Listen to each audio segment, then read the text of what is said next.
അല്ല, ഇത് ഗുരുതരാവസ്ഥ ഇല്ല എന്നാണല്ലോ ഗവൺമെന്റ് പറയുന്നത്. ഫോറസ്റ്റ് ഡിപ്പാർട്ട്മെന്റും അത് തന്നെയല്ല ആവർത്തിച്ചുകൊണ്ടിരിക്കുന്നത്. അപ്പോൾ നമ്മൾ നിരന്തരമായി ഇത് പറഞ്ഞുകൊണ്ടിരിക്കുക എന്നല്ലാതെ ഈ പ്രശ്നത്തിന് ഒരു പരിഹാരം തേടിക്കൊണ്ടുള്ള ഒരു പഠനമോ ഒരു നിലപാടോ ഒരു നടപടിയോ ഈ ഗവൺമെന്റിൽ നിന്ന് പ്രതീക്ഷിക്കേണ്ട. ഇപ്പോൾ രാധ എന്ന് പറയുന്ന സ്ത്രീ ഇന്ന് അവരുടെ തൊഴിലിന്റെ ഭാഗമായി പോയ സ്ഥലത്തു നിന്നാണ് ഈ കടുവ ആക്രമിക്കുന്നത്. ഇതേ പ്രദേശത്തിന്റെ തൊട്ടടുത്താണ് കഴിഞ്ഞ ആഴ്ച ആന ചവിട്ടിക്കൊല്ലുന്നത്. അപ്പം ഇവിടെ ഇപ്പം നമ്മൾ വളർത്തു ജീവികളെപ്പോലെ കടുവയും ഈ പറയുന്ന സിംഹവും പുലിയും നാട്ടിലേക്ക് ഇറങ്ങിക്കൊണ്ടേയിരിക്കുകയാണ്. സ്വാഭാവികമായിട്ടും ഇതിനെ ഏത് രീതിയിൽ കൈകാര്യം ചെയ്യണം എന്നതിനെക്കുറിച്ചുള്ള ഒരു ധാരണയും കേരളത്തിലെ ഫോറസ്റ്റ് ഡിപ്പാർട്ട്മെന്റിനില്ല. ജനങ്ങൾ ഈ പറയുന്ന മരണം നടക്കുമ്പോൾ പ്രതിഷേധമുണ്ടാകും, സമരം നടക്കും. അപ്പോൾ ആ സമയത്ത് ഒരു ചെക്കുമായിട്ട് വരും. ഇപ്പോഴും വാർത്ത വന്നുകൊണ്ടിരിക്കുന്ന 5 ലക്ഷം രൂപ കയ്യോടെ കൊടുക്കുന്ന.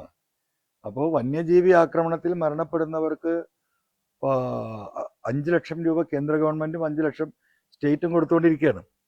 അതിപ്പോൾ ഒരു വലിയ മഹാമനസ്കത ഗവൺമെന്റ് കാണിച്ചിരിക്കുന്നത്.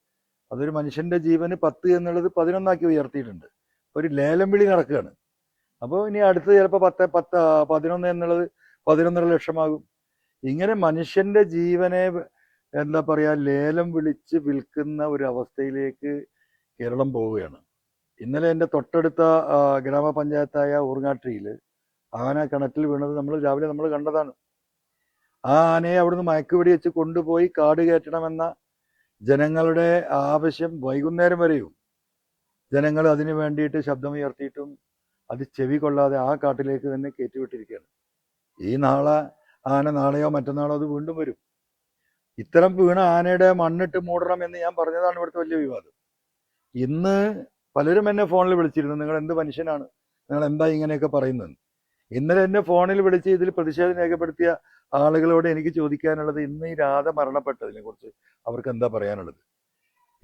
ഇതിൽ പ്രതിഷേധം രേഖപ്പെടുത്തുമ്പോൾ നമ്മൾ രൂക്ഷമായി വിമർശിക്കുകയും സർക്കാർ ഈ വിഷയങ്ങളിൽ ഗൗരവമായി ഇടപെടണം എന്ന് പറയുകയും ചെയ്യുമ്പോൾ നമ്മളെ വിമർശിക്കാൻ വരുന്നവർ ഇത് മനസ്സിലാക്കുന്നില്ല.